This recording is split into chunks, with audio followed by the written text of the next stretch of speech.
கொஞ்ச நாளாகவே மக்களவை என்பது ஒரு அமளி துமளி நடக்கிற ஒரு அவையாக மாறிடுச்சுங்க.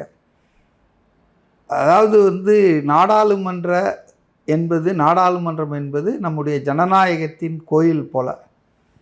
அது பீரியாடிக்கலாக மீட் பண்ணுவாங்க.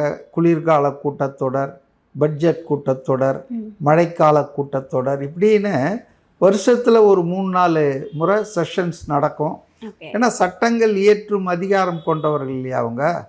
அப்போ அந்த நாடாளுமன்றம் என்பது ரொம்ப உயர்ந்த அதிகாரம் படைத்ததுங்க. எல்லாரையும் விட பிரதமர், ஜனாதிபதி ஏன்னா சட்டம் இயற்றுவது அதுதான்.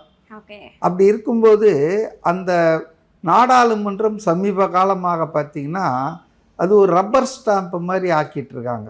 இப்போ குறிப்பாக பாஜக தலைமையிலான என்டிஏ ஆட்சிக்கு வந்ததுக்கப்புறம் நாடாளுமன்ற கூட்டத்தொடர் நடந்துட்டு இருக்கும்போதே பிரதமர் வெளிநாட்டில் சுற்றுப்பயணம் பண்ணுவார். நாடாளுமன்ற கூட்டத்தொடர் நடந்துட்டு இருக்குது, உள்நாட்டில் இருந்தாலும் நாடாளுமன்றத்துக்கு வரமாட்டார். அவர் பேசுகிற ஒரு ஏதாவது நிகழ்ச்சி இருந்தால் உள்ளே வருவார், இல்லைன்னா வெளியே அவர் ரூமில் உட்காந்துருப்பார்.